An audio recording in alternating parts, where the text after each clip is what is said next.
Chapter 3 Idgah. A full 30 days after Ramzan comes Eid. It was a glorious morning and the village was agog with excitement. People were getting ready to go to the Idgah. But the happiest of all was Hamid, a little boy of 4 or 5. An orphan, he lived with his grandmother Amina and slept in her protective arms, thinking that his father would come back with bags full of money and his mother would be back from heaven with beautiful gifts. Hope is a wonderful thing. And then a child's hope? Poor Amina sat in her hovel and cried. It was Eid and she didn't have a grain of food in the house. She was filled with gloom and despair when Hamid entered the hut and said, "You mustn't worry, Amma. I'll be back before anyone else." Amina felt a tightening around her heart. Other children were all going with their fathers, but Hamid had no one to accompany him. He had no shoes and had to walk 3 miles. He'd get blisters. There were only 8 paise in the house, 3 in Hamid's pocket and 5 in Amina's pouch. The villagers started for the fair. Hamid was walking along with the other children. Why were they walking so slowly?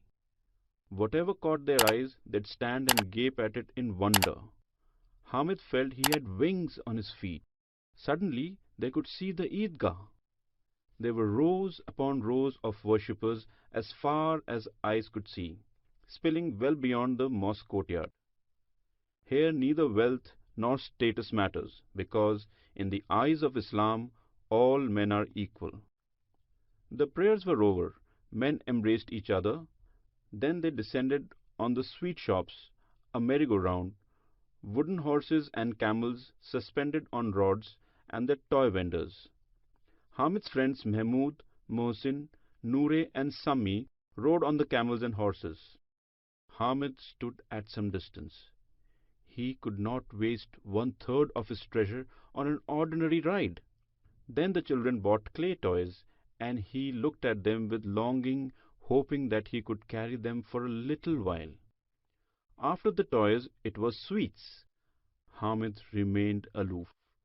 The boys bought sweets and teased Hamid. The hardware shops that lay ahead had no attraction for the boys, and they walked on, except Hamid. A pair of tongs caught his attention. His grandmother did not have one. Each time she made chapati, she burnt her fingers. If he bought these tongs, she'd be happy. It would be a useful item in the house. He asked the shopkeeper. "How much is this for?" He looked at the boy. "This is of no use to you." "Is it for sale?" "Of course, it's for 6 paise." Hamid's heart sank. He picked up his courage and said firmly, "Will you take 3?" and walked on, afraid that the shopkeeper would scream at him. But the man called him back and gave him the tongs. Hamid put it on his shoulders like a gun and, filled with pride, joined his friends. Mohsin said, "Why have you bought a pair of tongs? What will you do with it?" Mahmud said, "So you've made the tongs into a toy?" Hamid replied, "Why not? If I hit your toys with it, they will all break." Mohsin thought of a new way to taunt Hamid. "Your tongs will burn its nose in the fire every day." Hamid had a quick reply. "Only the brave dare jump into the fire." The 3 boys were utterly squashed. Hamid had won the field. None of the boys could dispute the fact. Hamid's buy was the best. The respect that a victor commanded from the vanquished was paid to Hamid. The others had spent up to 16 paise and bought nothing worthwhile. Peace talks began. Each of the boys began to strike a deal with Hamid. Mohsin said, "Let me see your tongs. You can carry my toy." Hamid had no objection to accepting such terms. The tongs gradually passed from one hand to another, while Hamid was allowed to handle the toys. Hamid's tone was conciliatory. "I was only teasing you. There's no comparison between these plain steel tongs and your beautiful toys." But the boys were not convinced. Nobody is going to bless us for bringing these toys. cried Mohsin. Hamid had to accept that none of the boys' mothers would be as glad to see the tongs as his grandmother would be to see the tongs. Mahmud was hungry and took out some bananas his father had given him. He shared them only with Hamid, while others stared with their mouths watering. That was the glory of the tongs. By 11 o'clock there was excitement in the village as the revelers were coming home.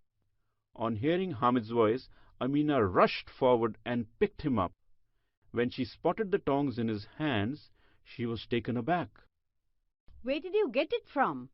I bought it For how much? for 3 paise. Amina grew angry. What a stupid boy! It's almost noon and he had not eaten anything. In the entire fair, couldn't you find anything better than these tongs? What will you do with it? Hamid said meekly. You burn your fingers when you make chapati. That's why I bought it. The old woman's temper changed into love. What concern for others! What a big heart! The poor boy! How he must have suffered seeing others buying toys and sweets. Even at the fair, he thought of only his grandmother. She broke down. The old woman Amina became Amina the little girl. Large tears fell from her eyes while Hamid comforted her. Hamid the child was playing the role of Hamid the old man. Amina beseeched Allah's blessings for her grandchild. How would Hamid understand what was going on inside her?